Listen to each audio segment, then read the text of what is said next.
análisis neurológico, es decir, el paciente siempre va a venir con un síntoma, por eso, eh, a pesar de que el año pasado se dio historia clínica, este año lo vamos a volver a hacer.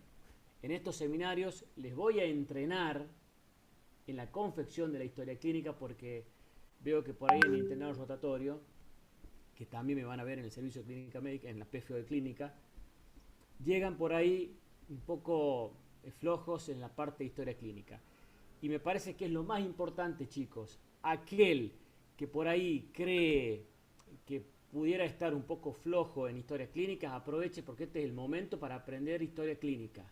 Porque para resolver un caso clínico tengo que hacer fundamentalmente una muy buena anamnesis. Y en esta clase, sobre todo inicial, en este seminario, voy a hacer hincapié hoy en la historia clínica fundamentalmente. ¿Cómo va a ser la modalidad, chicos? Yo les voy a dar un caso clínico, por eso les digo que por ahí está bueno el tema del grupo de WhatsApp, que directamente lo envío ahí, para que ustedes los puedan ir leyendo, porque ¿qué pasa? Les voy a dar todo desordenado y ustedes me los van a acomodar o lo van a ordenar con el formato de la historia clínica. ¿Recuerdan la historia clínica? Que era primero el motivo de consulta, luego seguía la enfermedad actual, los antecedentes de enfermedad actual, los antecedentes personales, anamnesis sistémica y examen físico. Todo eso va a ser llenado por ustedes de acuerdo a las características que diga el caso clínico. Es decir, me lo van a desglosar y me lo van a acomodar según ese formato. ¿Se va entendiendo? Por ejemplo, si yo les digo que un paciente refiere, porque, a ver, ¿qué era el motivo de consulta? A ver, ¿alguien se anima a hablar? Así vamos interactuando de paso. Dolor, El motivo por el cual el paciente acude al servicio. Bien, por ejemplo, ¿usted cómo me haría a mí, Tatiana, la anamnesis para preguntarme sobre justamente el motivo de... Usted intenta saber cuál sería el motivo de consulta. A ver, ¿qué me preguntaría? Yo soy su paciente. Eh, ¿Qué es lo que le molesta o, o qué o le por qué, duele? o por qué vino, por qué llegó al servicio, qué lo trae al servicio. Ujú, bien, ahí va queriendo. Tienen que soltarse un poco más. Me gustaría que sean un poco más expresivos, es decir, en cuanto a preguntar, chicos. Recuerden que la historia clínica, el 80% del diagnóstico se encuentra en la historia clínica. Es mucho. El 20% restante está en los estudios complementarios. Como la palabra me lo indica, me complementa para llegar a un diagnóstico definitivo. Entonces, si yo hago una buena anamnesis, una buena historia clínica, probablemente llegue a un diagnóstico mucho más rápido y probablemente haga un tratamiento mucho más específico y mucho más certero como tal. ¿Se entiende entonces? ¿Qué tengo que preguntar? ¿Qué le anduvo pasando? ¿Cuál fue el síntoma por el cual usted acude a la consulta? Recuerden que la anamnesis, fíjense que dice que es dirigida. Eso se refiere a que son ustedes los que tienen que dirigir la anamnesis. ¿Qué quiere decir? Que ustedes se tienen que adaptar también al nivel cultural del paciente. ¿Estamos? Yo tengo que hablarle con términos que el paciente me pudiera llegar a entender. ¿Mm? Yo le puedo hablar con términos médicos. Ustedes tienen que adaptarse. Siempre recuerden eso, chicos, al paciente. Yo no le puedo decir qué le aqueja, qué síntomas, qué signo tiene. No. A ver, ¿qué le anduvo pasando? Cuénteme. ¿Cuál fue el síntoma por el cual usted tuvo que lo tuvieron que traer al hospital? Esa es la pregunta clave. ¿Cuál fue el síntoma que usted sintió en su casa y que lo tuvieron que traer al hospital? Ah, sí, doctor, me faltaba mucho el aire. Eso significa que el paciente tiene sensación de falta de aire como motivo de consulta. ¿Y algún otro síntoma que haya acompañado a esa sensación de falta de aire? Y mucha tos, sentía como mucho frío en el cuerpo. Perfecto. Entonces ahí ustedes tienen tos y sensación febril. Porque el motivo de consulta, chicos, se pone lo que el paciente refiere. Pero, escuchen bien, no se pone por ahí el término médico. ¿Está bien? Es decir, en este caso, en este ejemplo que acabo de citar, no se pone disnea. ¿Se entiende? Entonces yo debo poner el motivo de consulta, sensación de falta de aire.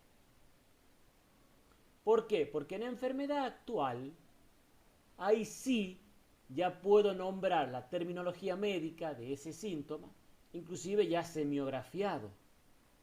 Es decir, contar específicamente cuándo comenzó ese síntoma, desde hace cuánto que lo tiene, qué tipo, en este caso de la disnea, qué grado de disnea es.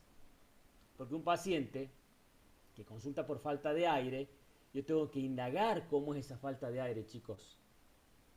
¿Por qué? ¿Por qué no? Porque a mí se me ocurra o porque sea molesto con eso. No, es simplemente para llegar a un diagnóstico. Ustedes tienen que saber eso siempre, que yo hago una buena anamnesis para llegar mucho mejor al diagnóstico.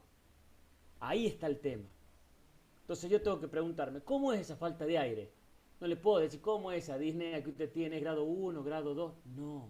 Ustedes tienen que preguntar, insisto, adaptarse al paciente y preguntarle, ¿cómo es la falta de aire? ¿En qué momento del día le falta el aire a usted?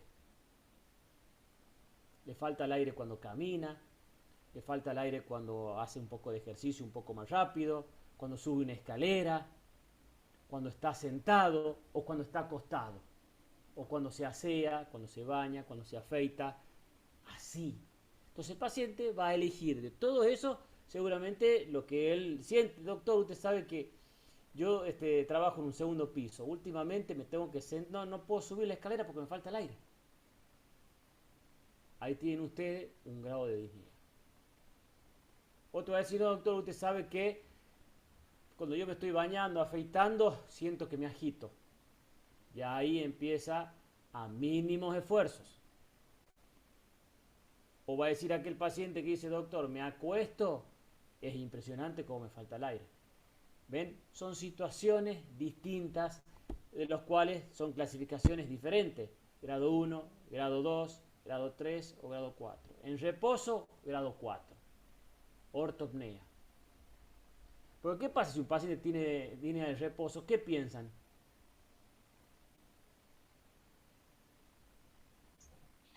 ¿Qué sospechan si un paciente les dice que le falta el aire cuando se acuesta? Insuficiencia cardíaca. Perfecto, Pamela, muy bien. Es lo primero que viene, ¿no es cierto?, a nuestra cabecita de pensar que pudiera ser insuficiencia cardíaca. Ven que con un síntoma que el paciente les refiere, ustedes ya pueden pensar en un diagnóstico. ¿Ven qué importante que es? Ahora, puede ser que el paciente diga que esa falta de aire no es cuando se acuesta, sino cuando sube la escalera. Ya es ante los esfuerzos moderados. Pero que ha tenido la tos con expectoración y que esa expectoración era amarillenta y esa sensación febril. Ahí, ¿ya qué piensan que pudiera ser? ¿Una neumonía? ¿Una? ¿Neumonía? ¿Una neumonía, dijiste? Sí, Bien, ¿de dónde sos, Rodrigo? de Chile, doc. Perfecto, por eso el acento, muy bien. Perfecto, Rodrigo. Claro, ahí fíjate cómo ya tenemos otro diagnóstico, que es una neumonía como diagnóstico diferencial. ¿Por qué? Porque el paciente tiene la tos con expectoración y porque el La paciente fiebre. tiene la fiebre. Entonces, ya de entrada yo puedo pensar en uno u otro diagnóstico, dependiendo del motivo. Miren que estamos analizando, chicos, estamos analizando simplemente el motivo de consulta. Ni siquiera he preguntado los antecedentes, ni siquiera lo he revisado, no hemos hecho el examen físico. Por eso es que tenemos que ser muy minuciosos a la hora de hacer la anamnesis. Entonces, volviendo a lo que les explicaba, motivo de consulta, lo que el paciente refiere. Enfermedad actual es la semiografía de ese síntoma. Es decir, cómo fue, cuántos síntomas son, qué empezó primero, qué se agregó después, y terminar, ¿no es cierto?, diciendo que por lo que el paciente consulta a la guardia, al médico de cabecera, a una salita de primeros auxilios, para diagnóstico, control de evolución y tratamiento. Ese versito lo tienen que saber porque tienen que siempre terminar de la misma manera. Pero eso es lo que menos me interesa. Lo que más me interesa es que ustedes puedan y sepan preguntar, cosa que el año que viene, cuando roten en clínica médica, puedan hacer una verdadera historia clínica con el paciente real. Y este ejercicio les va a ayudar muchísimo. Muchísimo, no tan solo para hacer la historia clínica, sino también para que ustedes puedan hacer el razonamiento del caso, que es lo importante de este seminario.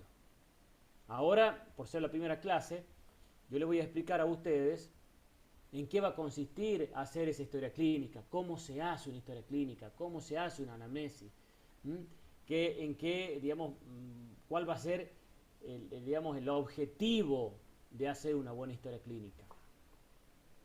Una vez que terminamos la enfermedad actual, ojo, insisto, puede ser un síntoma, pueden ser dos, pueden ser tres, lo que el paciente refiera. Y luego viene el antecedente de enfermedad actual. ¿Qué era eso? ¿Alguien se anima a recordar? Ya tuve ese síntoma antes. Perfecto, ese es uno, muy bien.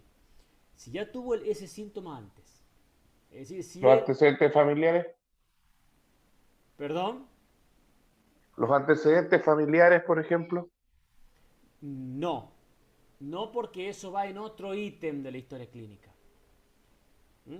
Por eso, ven qué importante que es el orden, es muy importante el orden de la historia clínica, justamente para evitar eso. Ahora estamos en antecedente de enfermedad actual, que es si el paciente tuvo o no un episodio similar previo. Y otra cosa importante que a mí siempre me interesa que coloquen ahí, por ahí lo que han sido mis alumnos ya saben, que es muy importante nombrar ahí si el paciente tiene alguna afección o algún antecedente que esté relacionado con el motivo de consulta o que ustedes crean que pudiera estar relacionado con el motivo de consulta. ¿Se entiende? Es decir, si un paciente, ustedes le preguntan, ¿usted tuvo este episodio? Vamos a poner este ejemplo, que vino con tos con expectoración, que vino con fiebre y con disnea. Ese ejemplo vamos a poner. Entonces yo le pregunto, ¿usted tuvo esto antes? No, doctor, primera vez que tengo esto. Lo que sí, doctor, a mí me diagnosticaron EPOC hace un año atrás, con espirometría, y tengo un EPOC, porque yo fui un tabaquista de muchos años. Ahí, eso me interesa que pudieran poner antecedentes de enfermedad actual, porque puede estar relacionado con lo que tiene ahora, que es lo que se llama un EPOC reagudizado, chicos.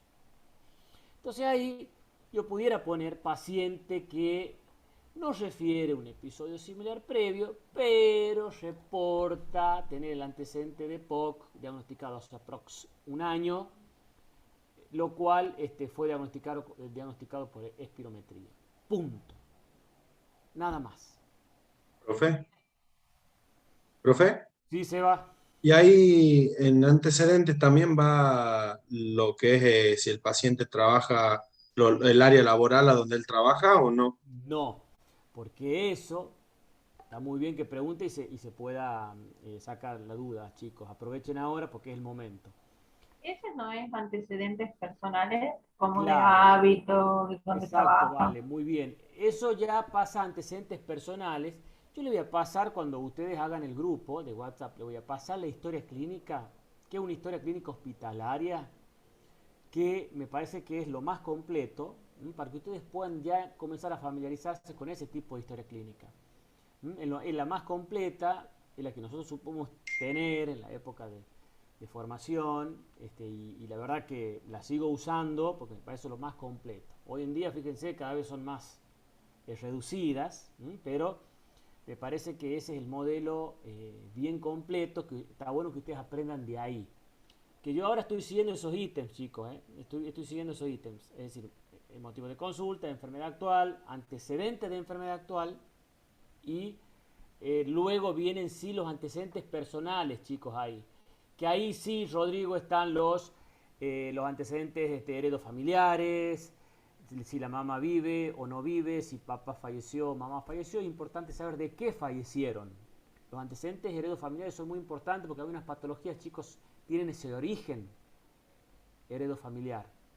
Y eso sirve para, por ejemplo, un paciente que viene con 40 años y consulta por dolor de pecho. Y ustedes cuando están haciendo la anamnesis, les dice, os refieren, papá murió a los 50 años de un infarto. ¿Sirve el antecedente o no? Claro que sí, porque ese dolor de pecho que pudiera tener este paciente ahora de 40 años, tranquilamente puede ser de origen cardiovascular. Y tener la entidad que se denomina enfermedad coronaria precoz. Porque la enfermedad coronaria precoz se denomina al evento vascular coronario antes de los 55 años. Es decir, que si un paciente padece un infarto de miocardio antes de los 55 años, se denomina enfermedad coronaria precoz. Pero bueno, eso cuando veamos aparato cardiovascular lo vamos a ver bien detalladamente. Pero sirven siempre los antecedentes heredofamiliares porque hay muchos pacientes que tienen mucha carga genética de ciertas enfermedades. Entonces uno tiene que pensarlas por ese lado también. Después, por supuesto, vienen, aparte de los heredofamiliares, vienen, por ejemplo, los antecedentes de... bueno, ahí hay otro ítem, chicos, también que dicen que otras patologías. Ese ítem de otras patologías, ustedes van a nombrar ahí justamente si tiene alguna otra enfermedad el paciente. Obviamente que no tenga relación ya con lo que tiene ahora en este momento. Por ejemplo, que el paciente refiere a artrosis, que tenga osteoporosis, que tenga hipertensión arterial, que tenga una artritis. Doctor, Sí, ¿y ahí van los antecedentes quirúrgicos también? exacto, antecedentes quirúrgicos. Los antecedentes quirúrgicos son aquellos que el paciente haya tenido alguna cirugía reciente.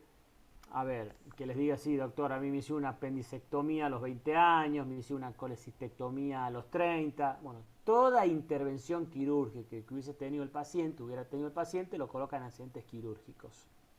Y ni hablar si el paciente tiene un accidente quirúrgico hace poco y que esté relacionado con lo que tiene ahora.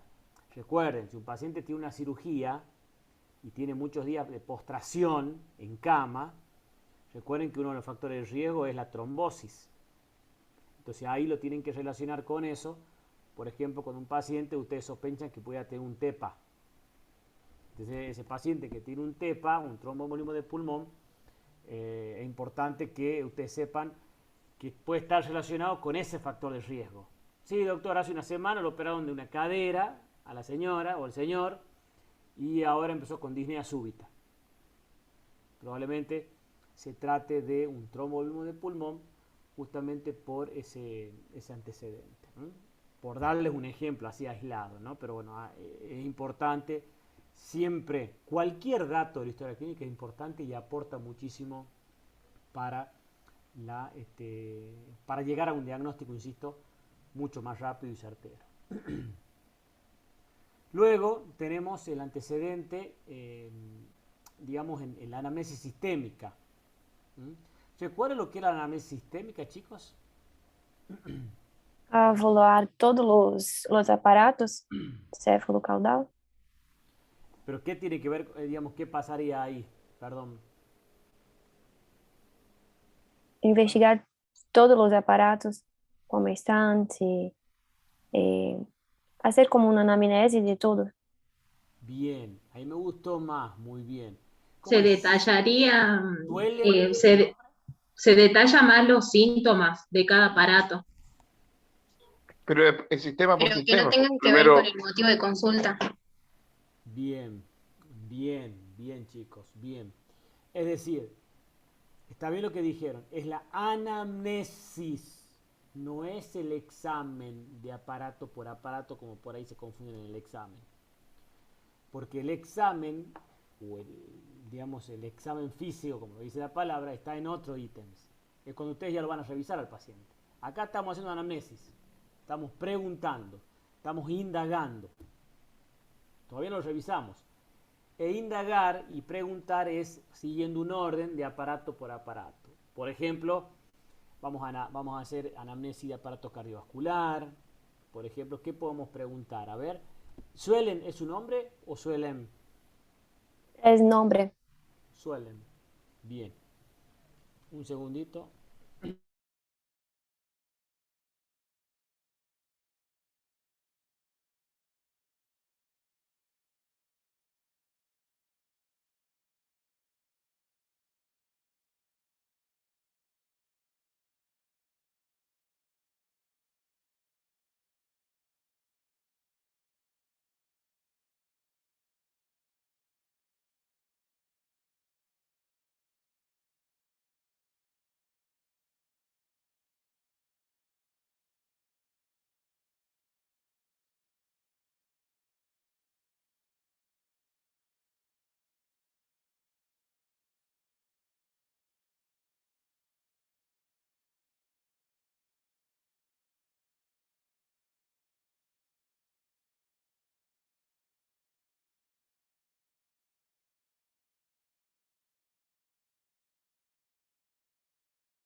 Perdón, ¿ahí me escuchan?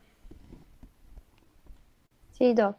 Estábamos en, Suelem, lo que le quería preguntar es cómo me haría usted a mí una anamnesis sistémica. Yo preguntaría si el paciente sería, por ejemplo, hipertenso, si siente una palpitación. Eso me Ahí, gusta más. Eso de palpitación me gusta más. Bien. Es decir, usted tiene que indagar sobre síntomas, no de antecedentes. Es decir, si es hipertenso o no, no, porque eso sería un antecedente. ¿Se entiende? Yo tengo que preguntar sobre síntomas que el paciente pudiera tener desde el punto de vista cardiovascular. ¿Se entiende? O sea, yo tengo que Doctor, preguntar. Sí, pero esa anamnesis la vamos haciendo sistema por sistema, por ejemplo, no sé, ha tenido mareo, ha perdido el conocimiento, cosas así, y después claro. vamos bajando, ¿o cómo? Claro, claro, de ahí va bajando, muy bien, muy bien. Es decir, el orden no altera el producto, usted lo puede hacer como a usted le parezca, lo importante es que lo haga. Puede ser de arriba para abajo o de arriba o de abajo para arriba. Por ejemplo, ahora estamos citando desde el punto de vista cardiovascular. Desde el punto de vista cardiovascular, ¿qué interesa saber, chicos? Por ejemplo, si tuvo palpitaciones, muy bien, eso está muy bien. Yo tengo que saber si tuvo palpitaciones. ¿Por qué? Porque eso se puede tratar de una arritmia de que el paciente pudiera tener. Entonces eso les va a hacer a ustedes que después pedir un electro. Desde el punto de vista cardiovascular, puedo también hasta diagnosticar una angina estable al paciente. Por ejemplo, pero insisto, nosotros tenemos que preguntar, porque el paciente no va a decirle a usted, mire doctor, tengo como un ataque de arritmia, mire doctor, me parece que tengo una angina estable, porque no. Esto de hecho se puede descubrir en el paciente, se puede descubrir, se puede diagnosticar sin que el paciente inclusive lo haya sabido. Porque por ejemplo este que viene por fiebre, tos con expectoración, todo lindo, es una neumonía, genial. Pero después ustedes cuando indagan se dan con un paciente que es tabaquista, de muchos años, con un índice tabáquico elevado, y que además cuando van a aparato cardiovascular les dice, doctor, usted sabe cuando yo subo la escalera, esta que le dije que me falta el aire, además de faltarme el aire, siento que me duele el pecho.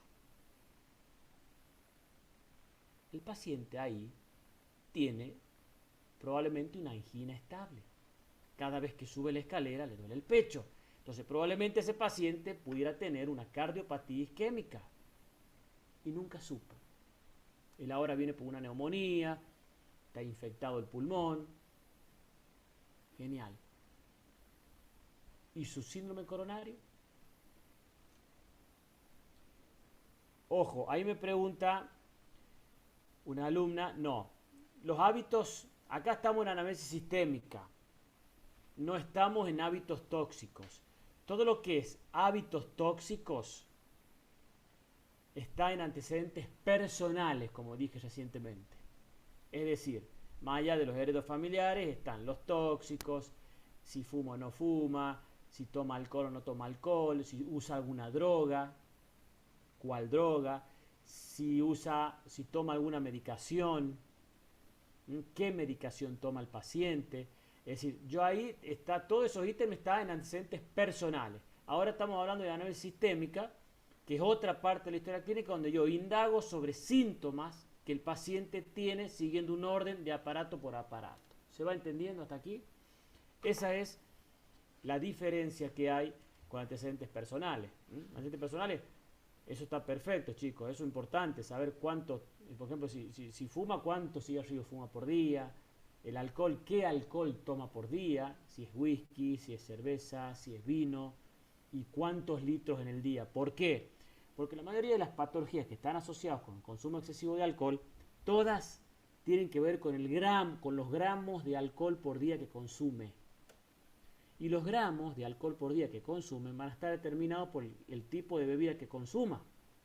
No es lo mismo que un paciente tome vodka a que tome cerveza. La graduación de alcohol es distinta. No es lo mismo un litro de vodka que un litro de cerveza. Entonces todo esto digo porque hay enfermedades, como todos ustedes saben, que la cirrosis hepática, que está netamente relacionada con el consumo excesivo de alcohol. Por ejemplo, el tema del tabaquismo, que está asociado con el EPOC y está asociado con el cáncer de pulmón. Y otra parte importante, ya que volvimos, digamos, a los antecedentes personales, es el tema de la medicación que toma el paciente, chicos. La medicación que toma muchas veces puede ser lo que está teniendo el paciente un efecto adverso de esa medicación que toma. Es decir, un paciente, por ejemplo, que consume mucho AINES, ¿qué le puede traer a un paciente como consecuencia del uso excesivo de AINES, chicos? Dolor de estómago. Úlceras. Una úlcera. Bien, dolor de Hemorragia digestiva estómago, alta. úlcera, hemorragia digestiva, ¿qué más? Problema en la coagulación, Coagulación, bien, ¿qué más? Sobre todo si es agudo, intoxicaciones, po, si es agudo. intoxicaciones, intoxicación con paracetamol, por ejemplo. Profe, disculpe, no sé si se ve la manito levantada, pero yo le quería hacer una pregunta sobre anamnesis sistémica. Bien, Camila, la escucho, perdón. Yo le quería preguntar, por ejemplo, porque si no me equivoco, no tengo el modelo ahora de historia clínica a mano, pero había una parte donde decía, puede ser que sea conjuntival o mucocutánea, y yo quería saber si yo puedo poner lo que observo, no lo estaría No, tocando, no, no es porque solo lo usted, que él me dice. claro, hasta aquí está bien que pregunte y se saque esa duda porque es cierto, ahí se confunden también. Anamnesis sistémica no lo tocan al paciente. Eso, es decir, van a ir en examen físico. Todo lo que es conjuntivas, mucosas, piel, tejido celular subcutáneo, todos esos ítems son del examen físico. Por ejemplo, en piel van a describir la piel, qué características tiene, el color.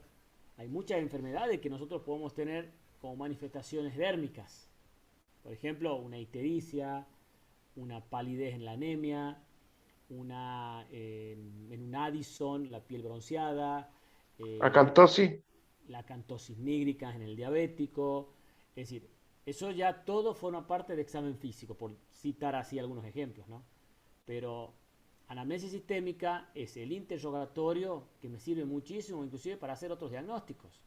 Como les dije, esto de la palpitación, un tipo de arritmia. El dolor de pecho cuando sube en escalera, la cardiopatía isquémica.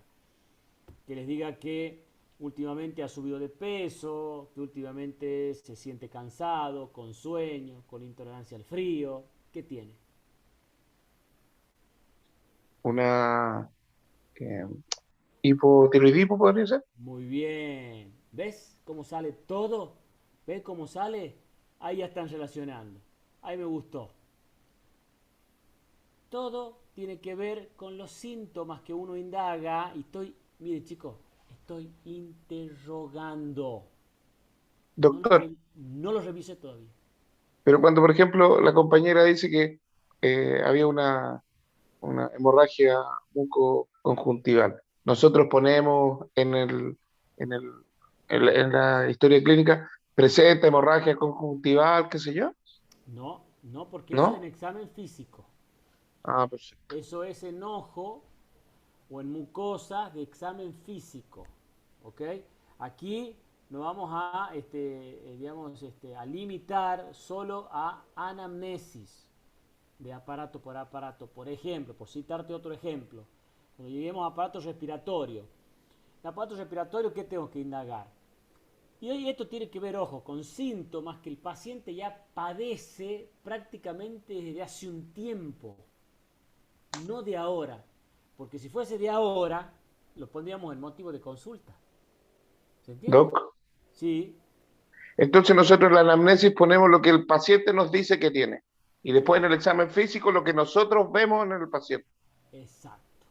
Por eso, fíjense qué importante que es esta parte de la clase, porque nosotros tenemos que hacer, cuando terminemos la historia clínica, lo que se llama un diagnóstico sindrómico. Ahí quiero que trabajemos. ¿Y qué era un diagnóstico sindrómico? Un conjunto de signos y síntomas. El conjunto de signos y síntomas conformaban un síndrome.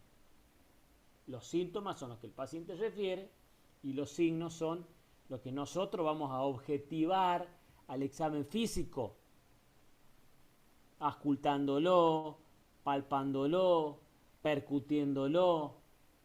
Eso quiero que ustedes hagan cuando lo revisen. Y de todo eso que ustedes han hecho, de unir lo que es los síntomas del paciente más los signos que ustedes han ido a buscar, me van a hacer directamente, pero yo les aseguro, les va a salir automático el síndrome que pudiera tener. Pero miren qué importante que es hasta aquí, que estamos viendo solo lo que el paciente está refiriendo en anamnesis, que eso quiero que ustedes quieren que entiendan bien. Esto es justamente para qué, para que cuando yo vaya a hacer el examen físico, cuando ustedes vayan a hacer el examen físico, vayan a buscar específicamente lo que saben y lo que están sospechando. ¿Se entiende? Y no van a ir a revisar, por las dudas pudieran encontrarse con algo. No, tienen que ser concretos, seguros. Si el paciente, por ejemplo, viene por fiebre, tos con expectoración, disnea, ¿y qué va a ir a buscar al examen pulmonar?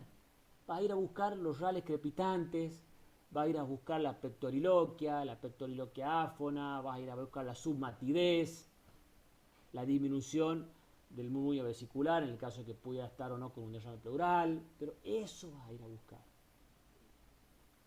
Por eso se dice que se busca lo que se sabe, y no por ahí por poner el estetoscopio, por las dudas, pudiera escuchar algo.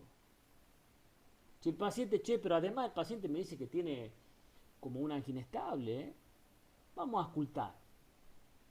Vas a ir a ver si tiene soplo cardíacos, vas a ir a ver si tiene o no un tercer ruido, en el caso de que el paciente pueda tener una insuficiencia cardíaca y si esa disnea sea cardíaca o no. Va a ir a ver si los rales crepitantes son rales crepitantes diseminados en ambos campos pulmonares como manifestación de sobrecarga hídrica. Porque los rales crepitantes, yo a la auscultación los puedo escuchar tanto en una neumonía, lo puedo escuchar en una fibrosis pulmonar y lo puedo escuchar en una insuficiencia cardíaca. Ahí está justamente en tratar de hacer las diferencias con lo que el paciente padezca. Si estamos con que tiene fiebre, si estamos que tiene tos con expectoración y tiene disnea hasta aquí, probablemente sea una neumonía. Entonces yo voy a ir a buscar los componentes semiológicos de una neumonía. Clarito. Y siempre tratar de investigar más, siempre ver más allá, no quedarme con un solo diagnóstico, pero este paciente Además, es diabético, recabé en los antecedentes que es diabético, recabé en los antecedentes que es hipertenso. Entonces, con esos dos antecedentes yo ya me puedo encontrar con cualquier cosa. Entonces, vayan y revisen los pulsos. Cuando vayan al examen físico, revisen bien para ver cómo está su aparato vascular. Recuerden, por ejemplo, si un paciente ya es diabético, ya se lo considera un enfermo cardiovascular, directamente. Si es hipertenso, con mayor razón, pudieran ver que puede tener algún tipo de afección renal, retiniana, nefropatía, retinopatía, ambos, tanto la diabetes como la hipertensión. Miren, de todo de lo que nos podemos encontrar con el solo hecho de saber los antecedentes. Y ojo, y este paciente está viniendo porque tiene probablemente una neumonía de la comunidad. Entonces ahí está justamente ser minuciosos con la historia clínica. ¿Se entiende, chicos? Otra cosa de anamnesis sistémica que es muy frecuente, y ahí es importante que lo sepan, el tema de la parte del sistema nervioso de anamnesis sistémica. ¿Qué tengo que indagar ahí? Por ejemplo, el sistema nervioso tengo que indagar acerca de cuál es el estado de conciencia habitual de ese paciente. ¿Por qué? Porque hay una enfermedad que es degenerativa, hay una enfermedad que es de demencia, tenemos la enfermedad de Alzheimer, tenemos trastornos cognitivos de ciertos pacientes que están determinados muchas veces por la edad del paciente y o porque padecen la enfermedad, en este caso de Alzheimer. Entonces yo tengo que saber si ese paciente ya tiene un trastorno cognitivo previo. Porque póngale que el paciente venga, lo han encontrado en la calle, perdido, no sabe dónde está. Entonces, ¿qué voy a pensar yo? ¿Que tiene un accidente cerebrovascular? Entonces yo le voy a mandar a hacer tomografía, resonancia de cerebro, todo porque el tipo está perdido, está con alteración del estado de conciencia. Y resulta ser que nunca indagué que en realidad es un paciente que ya padece una enfermedad de demencia y que todo lo que tiene ya prácticamente convive con él. ¿Se entiende? Entonces, en esos casos tengo que saber si el paciente ya viene con un trastorno cognitivo previo o no, para sospechar que pueda tratarse o no de algo agudo cerebral, sea un ACV, sea un ACV isquémico, un ACV hemorrágico, un AIT, lo que fuere, agudo. Pero si el paciente ya lo refiere de antes a ese trastorno cognitivo, yo lo que tengo que pensar es que el paciente ya tiene una demencia previa. ¿Se entiende? Eso es lo que tengo que indagar, sobre todo en el sistema nervioso. ¿Cuál es su estado de conciencia habitual del paciente? Eso desde el punto de vista nervioso. Hay otra parte que dice urogenital, ¿sí? Una consulta. ¿Y cómo le pregunto al paciente si habitualmente él se pierde y eso, si el que tiene Alzheimer se olvida rápido? Ahí usted tiene que hacer lo que se llama una anamnesis indirecta. Porque la anamnesis puede ser directa o puede ser indirecta. Directa, justamente, es al paciente, pero si por ahí puede estar el paciente inconsciente o tener este antecedente de demencia que puede ser incoherente, el paciente se desorienta, ya tiene que llamar a alguien que viva con él. Eso es lo que se llama indirecta, ¿ok? A la hija, hijo, esposo, esposa, alguien que conozca de la vida del paciente, ¿ok? Indirecta. Doctor, Indirecta, doctor, le hago una consulta. ¿sí? La fase del paciente en este caso, Bueno, ¿va en anamnesis sistémica o en el no, examen físico? examen físico. Ok. Ahí, cuando comienza el examen físico, una vez que terminamos análisis sistémica, ahí nomás viene examen físico. Y examen físico, ahí sí, chicos, está todo. Ahí sí está todo lo que ustedes hasta ahora me han ido mencionando, que es examinarlo aparato por aparato, desde la cabeza a los pies o de los pies a la cabeza, como ustedes quieran. Pero bueno, en la historia clínica hay un orden, que comienza en la piel. Primero, ¿qué es lo primero del examen físico, chicos? Los signos vitales.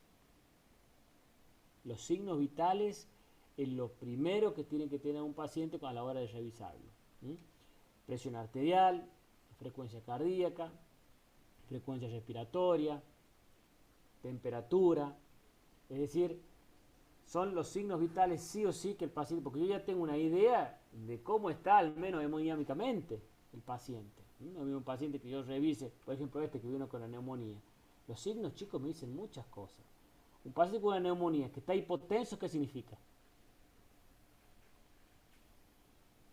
¿Qué puede significar? Una complicación, una gravedad. ¿Está haciendo un shock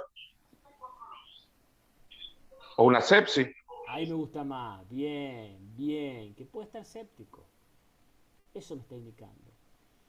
Entonces, solo hecho de saber la presión, ni hablar si está febril, ni hablar si está taquipneico, con una frecuencia respiratoria elevada, que seguramente eso me va a complicar aún más el paciente. De hecho, ya que hemos hablado de neumonía, ¿se acuerdan del CUR 65?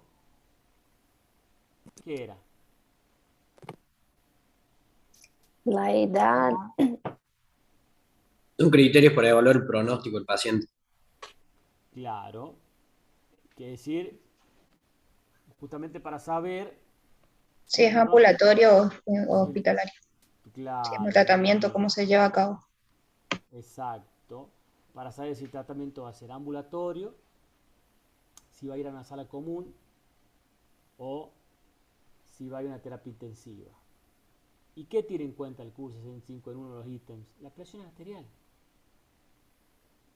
La presión arterial menos de 90-60 se la considera un criterio CUR para sumar un puntaje al paciente que justamente va a servir para que después nosotros decidamos si va a ser ambulatorio o internarlo.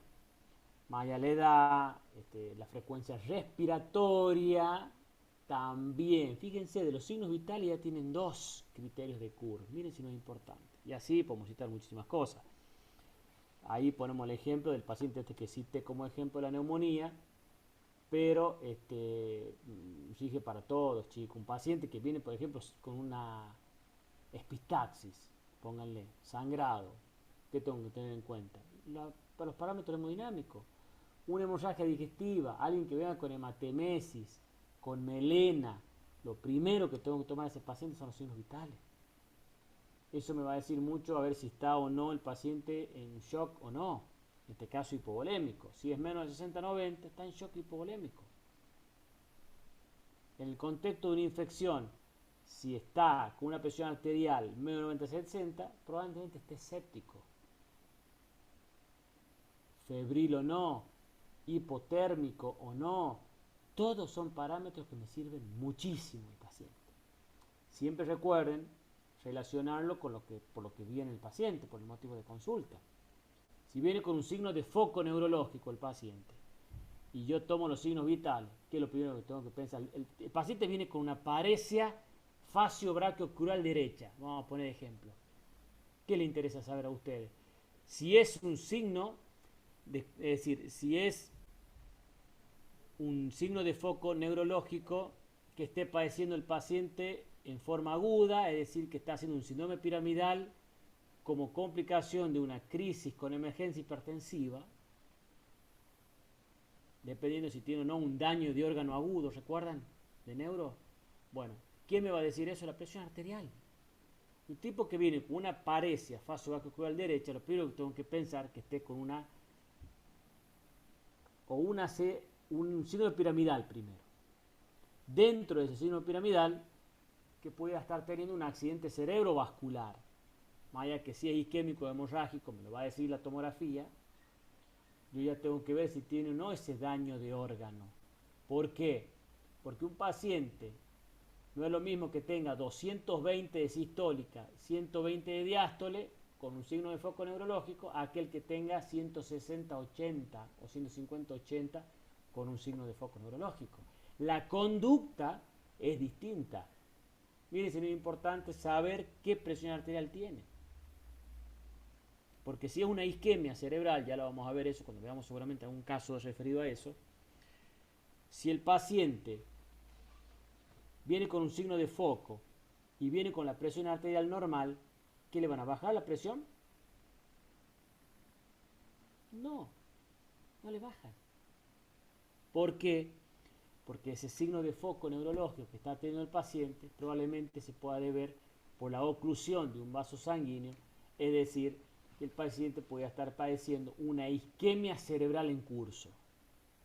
Y si el paciente está con una isquemia cerebral en curso, no debo tocar la presión arterial porque probablemente yo pudiera alterar el área de penumbra isquémica que el paciente pudiera estar tratando de compensar ese déficit. ¿Se entiende? Entonces no debo tocar la presión. Todo está, fíjense, en los signos vitales. Ahora, ese mismo paciente me viene con 220, 120, y ese paciente le tengo que bajar la presión. Porque si está en una isquemia con semejante presión arterial y puedo hacer una transformación hemorrágica, o sea, solo llovido mojado. ¿Se entiende? Entonces, esas son situaciones, chicos, que tengo que tener bien presente, bien en cuenta a la hora de empezar a revisar un paciente. O sea, a la hora de empezar a revisar un paciente, les vuelvo a repetir, signos vitales es lo primero que debo hacer. Y después vamos siguiendo el orden. Fíjense, hay un ítem que dice tejido celular subcutáneo. En el tejido celular subcutáneo teníamos que poner qué era, si tenía edema el paciente. El edema es muy importante al examen físico analizarlo como tal, ver qué características tiene, si es frío, si es caliente, si deja godet, si no deja godet, si es caliente, si es digamos, si deja la fobia, que es el godet, que ya lo dije. Eso me va a decir para qué, porque los edemas pueden corresponder a etiologías diferentes. Los edemas pueden aparecer en un paciente renal, el edema puede aparecer en un paciente cardíaco, el edema puede aparecer en un paciente infectado, en un paciente vascular, el edema puede aparecer por varices, por trastornos de venas, vascular, o sea, puede ser de distinto tipo. Y las características del edema me van a dar mucha información justamente para saber de la etiología. Esto sumado al antecedente y al motivo de consulta, probablemente yo ya tengo un diagnóstico. Ese diabético mal controlado que viene por una neumonía, que me venga a este mismo paciente, póngale de ejemplo, que yo vaya, revise, si es unilateral, si es bilateral el edema. Todo eso lo tengo que saber y lo tengo que ir colocando en la historia clínica. Se coloca, presenta edema, por ejemplo, de raíz de muslo o que abarca, digamos que sea bilateral hasta raíz de muslo o hasta rodilla. Es decir, todo tengo que ver cuál es la extensión de ese edema, hasta dónde se extiende y, insisto, qué características y fundamentalmente si deja godet o no deja godet, es decir, que sea blando, porque si deja godet puede ser una etiología y si no deja puede ser de otra. Pero recuerden, esto es un elemento más que les va a servir a ustedes para llegar a un diagnóstico. ¿Por qué? Porque ese edema tiene un paciente y ese paciente tiene un síntoma y ese paciente tiene un antecedente y ese antecedente me va a ayudar muchísimo a la etiología. Es decir, si este mismo que yo cité como por ejemplo tiene edema y es diabético y tiene la neumonía, y probablemente, ¿qué puede ser que le esté causando el edema, chicos? A ver. Una insuficiencia cardíaca, ¿Por qué? porque hay rémora sanguínea. ¿Por qué? Si hay una cosa que vamos a hacer en nuestro seminario, es preguntarnos por qué. Siempre. Porque esto va a ser la forma en que vamos a... Porque puede haber éxtasis venoso. Perdón, ya termino. Porque de esta manera vamos a estudiar la fisiopatología. Ahí está todo. El porqué de cada una. Si yo a usted le pregunto por qué, si usted, obviamente, cuando me respondan, me van a tener que decir por qué. Por ejemplo, ahora yo estoy preguntando por qué un paciente con diabetes que está teniendo una neumonía de la comunidad y que al revisar la parte de tejido celular subcutáneo me encuentro con un edema que es frío, blando, bilateral y que deja godet. Y mi pregunta es, ¿por qué pudiera tener ese paciente ese edema? Sí, Rodrigo. ¿Éxtasis venoso puede ser? Y un éxtasis venoso no te va a dar un edema con Godet bilateral. Falla renal, doc. Noel, ¿tu nombre? Sí, ¿no? Sí, doc. Bien, Noel. ¿Por qué pensás así? Por los antecedentes del paciente de diabetes que puede producir una injuria a nivel renal y sobre todo por las características del edema, porque es frío bilateral. Bien, ¿Y una bien, angiopatía? bien. Me gustó ahí la respuesta. Él me dice, Noel, que por el antecedente de diabetes pudiera tener lo que se llama una nefropatía. Él dijo injuria renal, que bueno, no está mal, pero no, dentro de esa injuria renal en realidad es una nefropatía diabética. ¿Qué pasaba, Noel, en la nefropatía diabética? ¿Cuál era Ahí, la explicación por la cual podía tener edema? Vamos, Noel. Hay una alteración a nivel microvascular.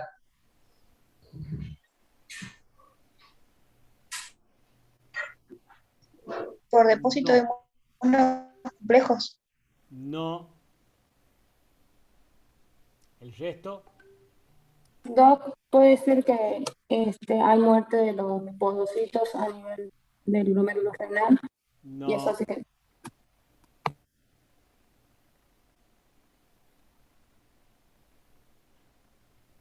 En realidad, o sea, mi pregunta es más fácil todavía. ¿Por qué tiene edema? ¿Cuál es la fisiopatología del edema en ese paciente que puede tener una nefropatía diabética? Porque puede tener un desequilibrio en las proteínas. Ahí me gusta más. Bien, ¿por qué suelen? Por el problema que hay en riñón ¿Qué y ahí problema? tiene una proteinuria. Que Bien, no filtra de manera adecuada. porque el problema está en la membrana basal glomerular. Entonces, lo que produce es una pérdida de proteínas por orina y eso te genera lo que se llama proteinuria y eso a su vez genera hipoalbuminemia. Y la hipoalbuminemia te produce disminución de presión oncótica con aumento de presión hidrostática. Entonces el paciente presenta edema. ¿Clarito? Eso es, digamos, explicar lo que yo le hablaba recién del tema de la fisiopatología que tienen que saber absolutamente de todas las enfermedades. Yo puedo preguntar por qué puede tener hemoptisis un paciente con TBC, puedo preguntar por qué tiene edema un paciente con nefropatía diabética, puedo preguntar por qué tiene edema un paciente con insuficiencia cardíaca, por qué tiene edema un paciente con cirrosis. Y ahí les va a llevar a ustedes a estudiar la fisiopatología, que ahí está todo. Ustedes entendiendo la fisiopatología van a entender todo y van a aprobar la materia, pero les aseguro, con un 100%. Ahora, si ustedes me estudian de memoria, esta materia probablemente tengan este inconveniente que es de razonar los casos clínicos. Ojo, están a tiempo de cambiar la modalidad de estudio. Ya ustedes, insisto y lo vuelvo a repetir, están en una materia donde tienen que relacionar absolutamente todo y empezar a preguntarse el por qué. Ustedes mismos, así como yo les pregunto ahora, ustedes mismos pregúntense cuando estén estudiando. A ver, hoy estudio asitis, ponele. Che, ¿por qué tiene asitis un paciente con cirrosis? ¿Cuál es la explicación de la asitis en un paciente con cirrosis? ¿Por qué es importante esto? Porque esto les va a hacer comprender también el tratamiento. Entonces no se van a tener que estudiar de memoria el tratamiento como lo hacían con fármaco, de memorizarse los AINES, inhibidores de prostaglandina, de leucotrienos, de esto, que lo otro. No, aquí ya viene otra cosa con terapéutica. Ya ustedes, por ejemplo, si yo no sé que lo que se activa en la CITI es el sistema renina, angiotensina, aldosterona para reabsorber mayor agua y sodio, porque justamente hay la creación de un tercer espacio, que en este caso es el peritoneal, que es donde se produce la citis, hay una hipovolemia efectiva, esto sensa el sistema renina angiotensina aldosterona, esto me reabsorbe mayor agua y sodio, mayor edema. Entonces, ¿qué tengo que hacer en el tratamiento? Frenar esa aldosterona. ¿Cómo la frenaba la aldosterona? Con, ¿cómo se llamaba? Espironolactona. ¿Perdón? Antidiurética. No. ¿Cómo se llamaba el inhibidor de la aldosterona? Espironolactona. Espironolactona. Pero ven, ustedes me dicen el nombre, pero lo importante es saber el nombre y la acción de por qué. Entonces, ¿entiende lo que digo? Es decir, yo no quiero que usted diga, bueno, para el síndrome acítico tengo que usar espironolactona, tengo que usar furosemida, tengo que usar bla, bla, bla, cuando en realidad no sé por qué. Entonces, ustedes tienen que saber por qué usan furosemida, también que es un diurético de asa. ¿Por qué de asa? Porque actúa en el asa de Henle, donde se produce la reabsorción de sodio, la mayor reabsorción de sodio se ocurre ahí. Entonces, de esa manera yo inhibo que se siga reabsorbiendo el sodio ahí, se siga produciendo edemas. La espironolactona, inhibiendo la aldosterona, evitando que se produzca mayor edema. ¿Se entiende? Es decir, así quiero que lo mismo, el tema de la furosemida en la insuficiencia cardíaca. Yo tengo que saber por qué uso furosemida en un paciente con insuficiencia cardíaca clase C. Y así lo voy a hacer, vamos a hacer que relacione absolutamente todo. Por eso le voy a dar aquí, en los seminarios le voy a dar casos de respiratorio, de cardíaco, de digestivo, de renal, de endocrino. Vamos a ver todo un poco.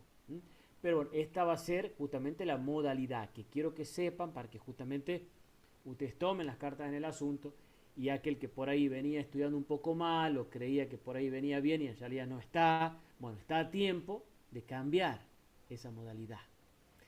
Y aquel que por ahí decía, no, si con 2 horitas yo estoy estudiando, no, va a tener que estudiar 4 o 6 horas.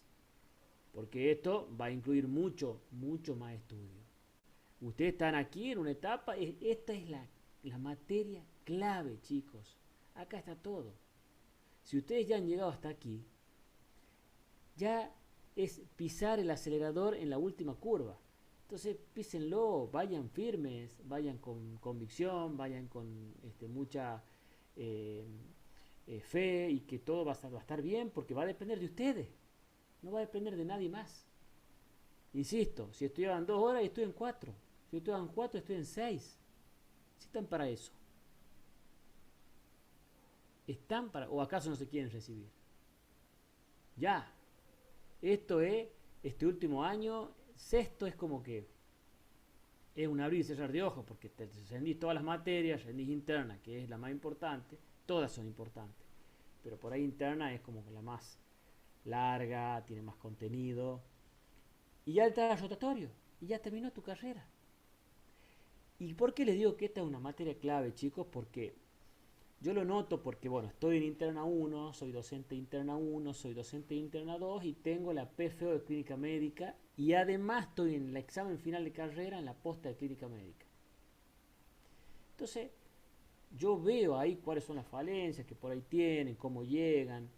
Entonces, trato de que en esta instancia, trato de mejorarles desde ese punto de vista. Entonces, sé más o menos a dónde siempre por ahí le falta un poco, donde ahí vamos a apretar más.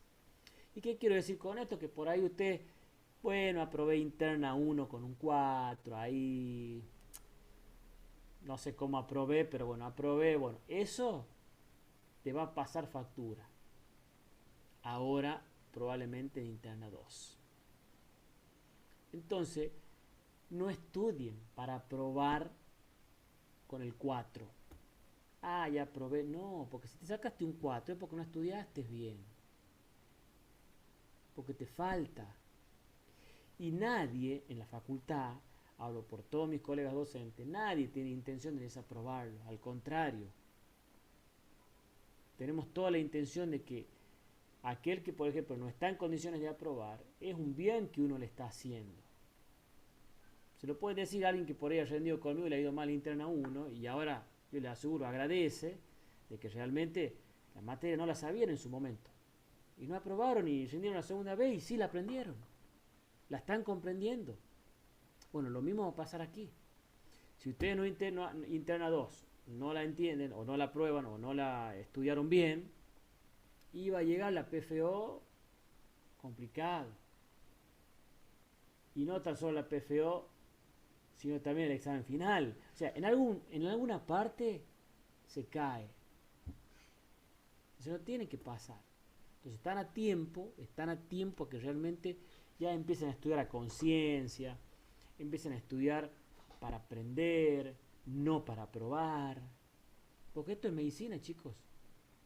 Esto, ustedes van a tener un paciente ya dentro de poco, adelante de ustedes, y van a tener que saber qué hacer.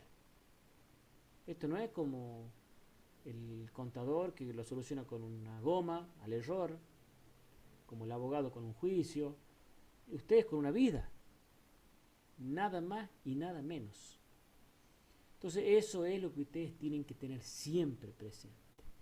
Chicos, hoy en día los juicios de mala praxis, ustedes no se imaginan cómo están a la orden del día, con abogados en las salas de terapia intensiva, en las salas comunes, asesorando familiares. Entonces, hoy en día se muere un paciente y es culpa del médico hasta que se demuestre lo contrario. ¿Ok? Entonces, fíjense hasta el punto que hemos llegado. ¿O acaso no ven el tema de las agresiones en las guardias, de los hospitales, hacia el personal médico? Entonces, todo esas cosas y todo eso va a depender de nosotros, va a seguir dependiendo de nosotros que sigan ocurriendo o no, porque si eso ocurre, de que alguien agreda a un médico, porque es culpa de nosotros, de los médicos. Más allá de que la sociedad, todos sabemos que está con crisis de ansiedad, que está con cada vez más problemas y eso los lleva a tener conductas fuera de lugar, pero nosotros también tenemos culpas. Porque esto no se trata de, cuando uno hace una historia clínica, es decir, bueno, ¿qué te anda pasando? Rápido, decime que estoy apurado, porque tengo que hacer otro paciente que tengo internado y decime rápido qué te pasa. No se trata de eso. Ustedes tienen que hacer la historia clínica con todo el profesionalismo que ustedes tienen por haber llegado hasta aquí. Ustedes tienen que hacer valer su título. Siempre con respeto, con dedicación, con presencia. Es la mejor forma siempre de pararse frente a un paciente. Y estas cosas también las tienen que saber ustedes. Porque esto trae problemas cuando ustedes tratan mal, cuando ustedes están cansados porque vienen muchas horas de guardia. El paciente no tiene la culpa que usted esté cansado. Es un paciente enfermo. Ustedes siempre, como les digo, o le puedo haber dicho a alguno de mis alumnos, estas cosas ustedes tienen que ponerse 2 segundos en el lado del paciente. O en el lado que sea su padre, su madre, y que venga un médico cansado y les diga, bueno, decime rápido qué te pasa porque estoy re apurado y tengo otro paciente y no soy el único. A ver cómo tomarían ustedes esa actitud. Si es su padre o es su madre, va a decir, este va a ser el médico de mi padre. Y póngale que se complica su familiar, ¿qué va a hacer usted? ¿Se lo quiere matar o no? Bueno, eso es lo que pasa. Entonces ustedes, inclusive, se pueden evitar hasta juicios de mala praxis cuando ustedes tienen lo que se llama la empatía con el paciente y con el familiar del paciente. Porque esto no se trata de, bueno, ya lo ingresé, lo puse en la cama, lo revisé, todo lo que hemos hablado muy bonito, y nos vemos. ¿Y el familiar? Ustedes tienen que terminar de revisar al paciente, hacer la historia clínica, esto de anamnesis que estamos charlando. Lo tienen que sentar al familiar y explicarle lo que papá, mamá, hijo, hija, hermana, hermano tiene o padece. Y explicarle cuáles son los riesgos que tiene. Porque si vos lo ingresaste al paciente, le hiciste la historia clínica, cerraste la puerta, te fuiste a dormir porque estabas re cansado, porque tuviste una guardia de muchas horas, sin descanso, y resulta que ese interín de la noche, donde vos nunca le informaste al familiar del cuadro del paciente, viene el paciente, hace un paro cardiorrespiratorio y se muere. ¿Qué haces? ¿Qué pasa? Vos nunca le dijiste cuál era el cuadro que tenía el familiar lo llevó vivo y te dice, pero ¿cómo? Yo a mi papá lo traje vivo y ahora me dicen que muere. ¿Cómo es eso? Eso es lo que se llama falta de información, falta de informe médico. Ustedes tienen que tener a la familia siempre informada del cuadro del paciente. Sentarle y explicarle, mire, el cuadro es grave, el cuadro que tiene se puede complicar, más allá que él en este momento se encuentre estable, pero por todos los antecedentes que tiene, le pueden complicar. Por ejemplo, un paciente que tiene una neumonía y es diabético, hipertenso y tiene más de 65 años, es un paciente que probablemente se complique. Entonces no puede decir, no, bueno, pero ya le pusimos antibiótico, ya esto mañana va a estar en la casa. No, porque tiene riesgos. Un tipo, por eso es importante evaluar qué antecedentes tiene, la edad, todo eso forma parte como que pudiera complicarlo al paciente. Pero bueno, le hablo de estas cosas, chicos, porque ya que hablamos de historia clínica, en la primera clase, es muy importante, insisto, que ustedes sepan esto. Esto no se trata solo de anamnesis, de preguntar sobre síntomas y signos del que el paciente pudiera padecer, sino también involucrarse en la vida del paciente. Ustedes como médicos, independientemente de la especialidad que tengan, ustedes tienen que... La historia clínica siempre es la misma. Así hagan estética, así hagan traumatología, así hagan clínica médica, cardiología, siempre tienen que estar. ¿Por qué? Porque la historia clínica, más allá de ser una herramienta diagnóstica, es un documento legal. Entonces lo que a ustedes los va a salvar el día de mañana de un juicio de mala praxis. Porque si ustedes no hicieron una buena historia clínica, no escribieron lo que realmente tenían que colocar y se olvidaron porque estaban cansados, no pasaron y el paciente se murió y le hacen un juicio de mala praxis, ¿quién pierde? Ustedes. Paciente que tuvo un derrame pleural y lo tenían que haber hecho una toracocentesis. Perfecto, se la hizo usted a la toracocentesis, pero usted nunca escribió en la historia clínica que le hizo esa toracocentesis diagnóstica, porque tenés que ver si no tiene un empiema, un derrame pleural complicado. El paciente se murió, un paro respiratorio, y la familia le hace juicio por mala praxis, porque el paciente ingresó bien y después usted se le complicó y entonces el juez va a tener su historia clínica. Y va a decir, bueno, derrame pleural, bueno, la toracocentesis no se le hizo a este paciente. Sí, doctor, le hice la toracocentesis, de hecho le diagnostiqué que era un derrame pleural no complicado. Acá no está en ningún lado escrito que usted hizo una toracocentesis. Entonces lo que no está escrito no está hecho para el juez. Entonces por eso todas estas cosas son importantes, que insisto, ustedes las tienen que saber también para evitar que esos errores sucedan y puedan complicarle nada más y nada menos que su matrícula. Debe ser lo más triste que alguien tenga un juicio de mala praxis, que un médico, porque es algo tan injusto, algo tan no sé cuál sería el adjetivo de colocarle, porque no me quiero ni imaginar lo que se debe sentir de colegas que pudieran sufrir juicios de mala praxis. Pero bueno, estamos ahora que nos tenemos que defender de todos lados y una de las mejores formas es hacer una buena historia clínica. Así que por eso me detuve en charlarles de eso, porque también lo tienen que saber. Bien, una vez que van a terminar el examen físico de la historia clínica, viene lo más importante también, todo es importante. Pero digo en cuanto al razonamiento del caso clínico, que son impresiones diagnósticas, plan diagnóstico y plan terapéutico. ¿Ok? Es decir, el plan, las impresiones diagnósticas van a ser todos aquellos diagnósticos que usted crea que tiene el paciente, desde el punto de vista clínico, y siempre traten de hacerlo desde el punto de vista sindrómico. En este caso, que pusimos de ejemplo, pues un síndrome de condensación. Dentro de un síndrome de condensación pudiera estar citándose fundamentalmente una neumonía de la comunidad. Como diagnóstico diferencial de neumonía pueden ser bronquitis, puede ser un derrame pleural, una telectasia, etcétera, etcétera. ¿Mm? Y una vez que tienen, bueno, y ahí se coloca, chicos, todos los diagnósticos que ustedes crean que puede tener. En este caso, si el paciente, como dijimos recién, tiene edema, este mismo paciente, digamos, cita una nefropatía diabética, pónganla también ahí como diagnóstico diferencial, nefropatía diabética. Todo lo que ustedes crean que pudiera tener, lo ponen en las impresiones diagnósticas. Recuerden, son impresiones. Después usted, con los estudios complementarios que le va a pedir, usted tiene una impresión del punto de vista clínico, semiológico, por anamnesis. Todo este conjunto de signos y síntomas van a ser las impresiones diagnósticas. ¿Sabe qué me gusta ahí? Que cuando ustedes hagan las impresiones diagnósticas me vayan comentando el por qué sí y el por qué no de cada impresión.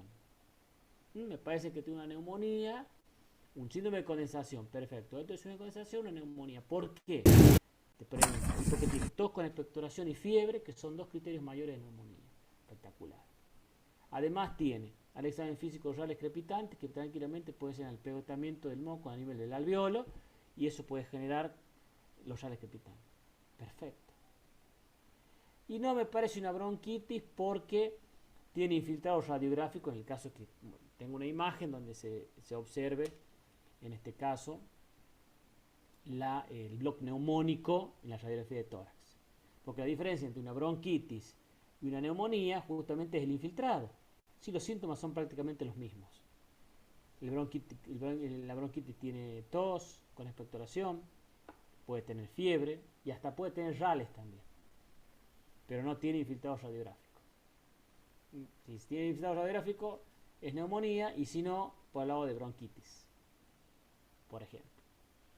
No me parece que sea un derrame pleural, porque, te puedo preguntar, porque tiene el murmullo vesicular presente bilateral, no está disminuido, porque no tiene matidez a la percusión, no tiene columna mate.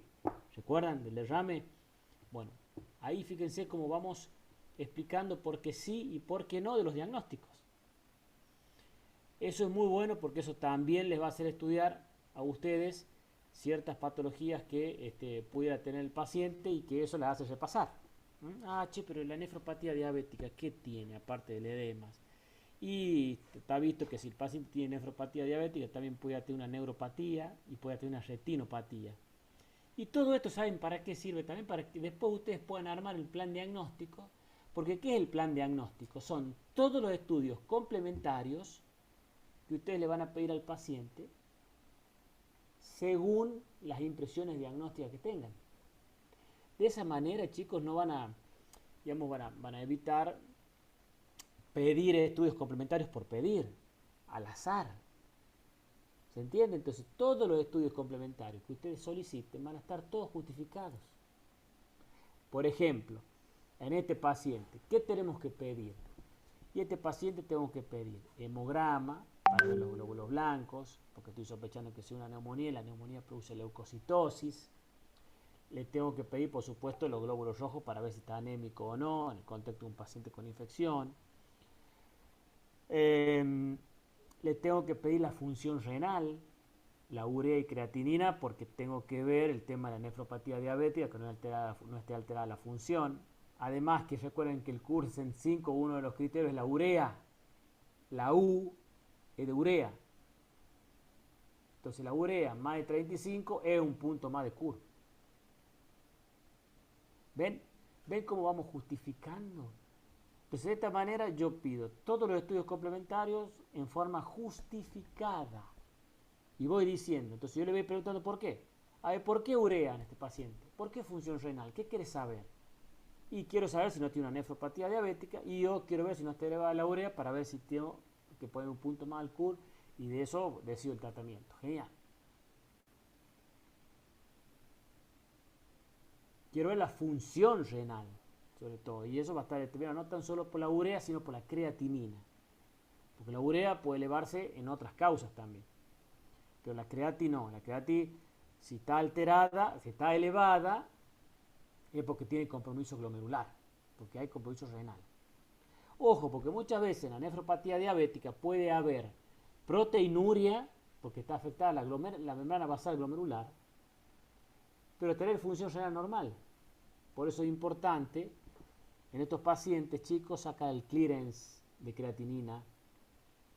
Además de pedir urea de creatinina, sacar el clearance, porque es la forma más específica de saber el filtrado glomerular del paciente.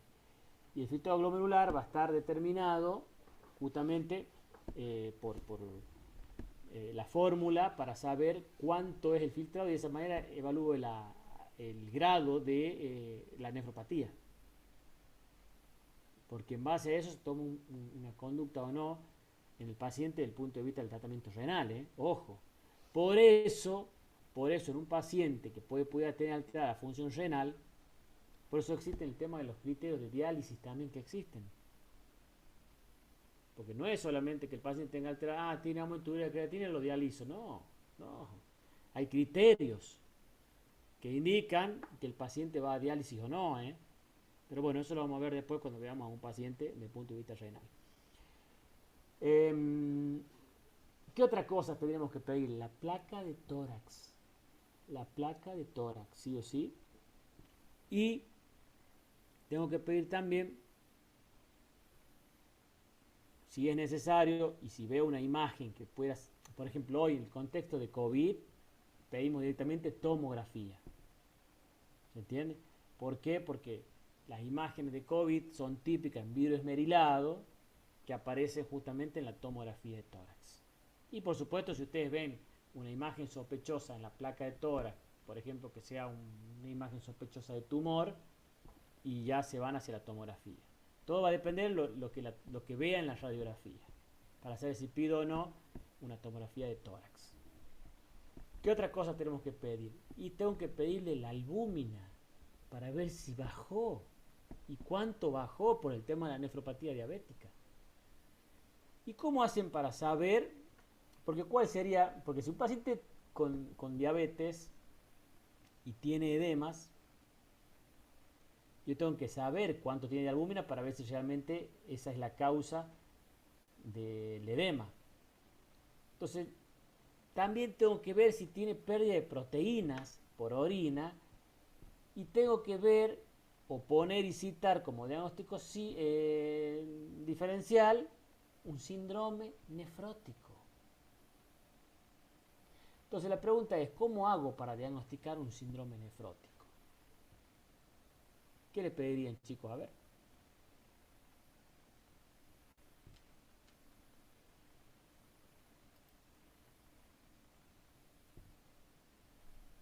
Además de la albúmina y proteínas totales. Albúmina, proteínas totales. Muy bien. ¿Qué más?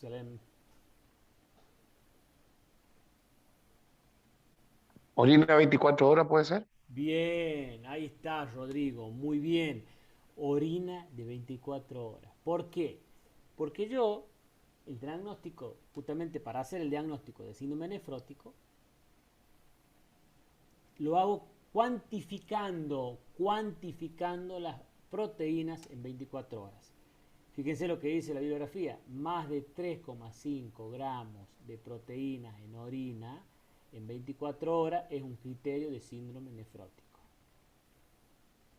Entonces, ¿qué quiero decir con esto? Que esto no es una orina al azar lo que le tengo que pedir.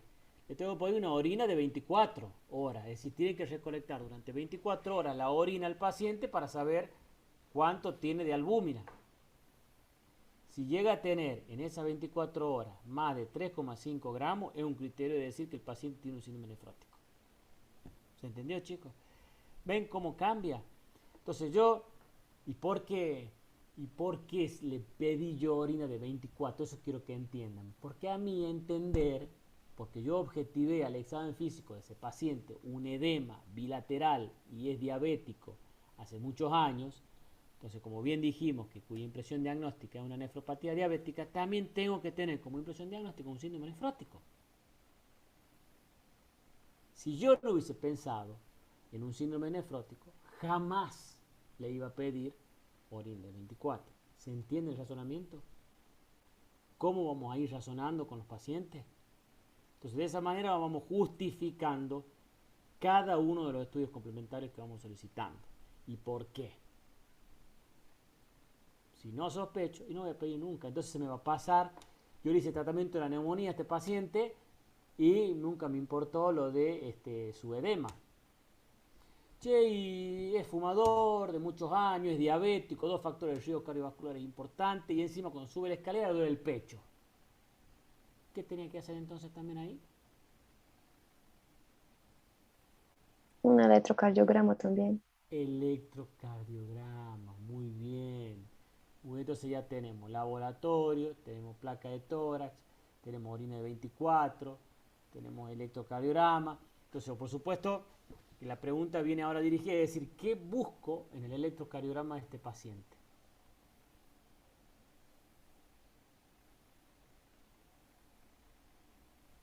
¿Qué vas a ir a buscar, Selene, en el electro? Tiene una alteración, una hipertrofia de ventrículo, una arritmia. Bien, Un perfecto. bloqueo. También, pero siempre, recuerden siempre que me tengo que poner el contexto del paciente, ¿no? En el contexto de este paciente. Y tiene un IAN también. Claro, si tiene un jam. Entonces, ¿qué va a ir a buscar, Suelen? La ST. El ST, ¿qué más? La inversión de T. Muy bien. ¿Qué más? La onda Q. Bien, Luciano. ¿Qué más? Falta una. Ah, dijeron la inversión de T. Bien. Y onda T negativa. Exacto. Ustedes acá, si ustedes, pero fíjense, siempre en base a lo que sospechan. Si yo sospecho que tiene un síndrome coronario, y tengo que buscar o si tiene un supra o si tiene un infra para ver si es un infarto agudo. No pareciera ser porque no lo está teniendo en este momento el dolor. Pero él sí refiere a una angina estable. Entonces yo debiera ver y estudiar si el paciente realmente tiene una cardiopatía isquémica de base. Entonces eso me lo va a decir primero si tiene una onda Q. La onda Q lo que me está diciendo es que ya hubo necrosis miocárdica. Me está indicando que el infarto ya lo tuvo probablemente en algún momento. En cambio, la onda T negativa, y si es simétrica, me está indicando que el paciente pudiera tener una isquemia en curso. Entonces, esos son todos signos electrocardiográficos que me dan a mí, digamos, la entrada para poder seguir estudiándolo desde el punto de vista coronario. Recuerden lo que les dije al inicio de la clase, que un paciente diabético es un paciente enfermo cardiovascular. Por más que ahora venga por otro diagnóstico. Por eso tenemos que estudiar el paciente que es diabético y que debemos estudiarlo desde el punto de vista cardiovascular siempre. Primero, mínimo un electro. Y después ya podemos pedir un ecocardiograma, porque así es hipertenso, ahí tengo que ver si tiene una hipertrofia del ventrículo izquierdo. Tengo que ver si tiene alguna dilatación de alguna cavidad. Todo eso me lo da el ecocardio. Entonces ahí, de esa manera, si yo sigo obteniendo resultados de isquemia, y ya el paciente debiera ir, de hecho, a una cinecoronariografía. Yo le Doctor, digo, sí, y eso de los infartos silentes que dicen que es como no característico, pero que pasa en los diabéticos. claro, con mayor razón, si un paciente que es diabético puede tener un infarto silente. O sea, puede tener un infarto o puede haber tenido un infarto y nunca haber tenido dolor de pecho. ¿Mm? Entonces eso, con mayor razón, me incita a estudiarlo, sobre todo desde el punto de vista coronario. Y estudiarlo desde el punto de vista coronario incluye hacerle mínimamente una cámara gamma y después una cinecoronariografía. Porque nosotros muchas veces hemos encontrado pacientes que han venido por otros cuadros, por ejemplo, como estos, con neumonía, y lo decidimos estudiar desde el punto de vista coronario porque nos encontramos con un electro isquémico y hicimos cine coronario y estaban todos tapados. Más de una coronaria, seguro. Lo que pasa, como no tenían síntomas, porque justamente por la neuropatía que padecen, no tienen dolor de pecho. Entonces esa es la causa por la cual estos pacientes no manifiestan dolor de pecho. Así que eso ténganlo siempre en cuenta y fíjense cómo vamos. justificando, eso es lo que quieren chicos, que justifiquen cada estudio complementario que le van solicitando al paciente. Por ejemplo, si es diabético y quieren saber cómo venían sus glucemias, cómo venía su enfermedad, y piden hemoglobina glicosilada. ¿Se acuerdan? La hemoglobina glicosilada, que era para saber cómo vino con su glucemia en los últimos 3 meses. Entonces, de esa manera vamos a saber también si tiene un riesgo o no de ciertas complicaciones crónicas. Que eso, póngale que este paciente le pide hemoglobina glicosilada y me venga con hemoglobina glicosilada de 10. Y ya puede tener retinopatía, neuropatía, complicaciones micro y macroangiopáticas. Entonces, todo eso me va a desviar para seguirlo estudiando, no tan solo por su neumonía, sino por todo esto. ¿Se va entendiendo, chicos, cuál es la idea? No quedarme con una sola cosa, sino con ¿qué estoy teniendo en cuenta? Todos los antecedentes del paciente. El paciente siempre me habla, no tan solo con sus palabras, sino con su cuerpo, con su laboratorio. Eso es lo que ustedes tienen que tener en cuenta. Y para seguir buscando alteraciones, es muy bueno que vamos justificando. ¿Estamos? Entonces ahí eso es lo que se llama plan diagnóstico. Y para terminar, lo que tenemos que hacer al final es el plan terapéutico. Como la palabra lo indica, sería el tratamiento, chicos, que le vamos a hacer al paciente de acuerdo al diagnóstico que padezca. Y por supuesto la patología que tenga. Y a todo lo que tengamos que tratar. Cuando hablemos de tratamiento, acá vamos a hacer hincapié. Si es un antibiótico, ¿qué antibiótico darle? ¿Por cuántos días le vamos a dar? Primero con nombre y apellido del antibiótico, cuántos días le vamos a dar y las dosis. Ya tienen que empezar a familiarizarse con las dosis, no tan solo de los antibióticos, sino con los antiinflamatorios, con los diuréticos, con los antihipertensivos, con absolutamente todo lo que tengamos que usar de acuerdo al caso clínico que yo les vaya colocando. Vamos a hacer el tratamiento. ¿Estamos, chicos? Eso para finalizar en cuanto al el plan terapéutico. Así va a ser la modalidad, chicos, que vamos a hacer en estos seminarios. Armen el grupo que les dije. Ahí, bueno, ahí bueno, Tatiana tiene mi número, algunos chicos tienen ahí para que agreguen. ¿Estamos, Tatiana? Ya armaron, Doc. Ah, bueno, ya me fijo yo el teléfono. Así que vamos a hacer eso, vamos a estar ahí en contacto para que yo les voy mandando por ahí el caso clínico, lo van leyendo, lo van analizando y lo vamos charlando en este seminario. Esto, como la palabra lo indica, los seminarios podemos ir usando, pueden usar bibliografías, pueden usar libros, pueden usar internet, en eso justamente va a consistir. Lo importante es que lleguemos al diagnóstico del caso clínico y que cada ítem que vamos indicando, cada impresión diagnóstica la vamos justificando, que cada estudio complementario que vamos solicitando lo vamos justificando, para hacer justamente un tratamiento como corresponde. Estamos, chicos, pero bueno, no quería alargarlos así a ciegas, sobre todo en la primera clase, bueno, que resuelvan un caso clínico y que Dios los ayude. No era la intención. Así que por eso me he tomado el tiempo de darles la clase de 2 horas de historia clínica y que bueno, que espero les haya servido y que lo pongan en práctica, no tan solo en estos seminarios, sino ya en todo lo que queda por delante. ¿Estamos, chicos?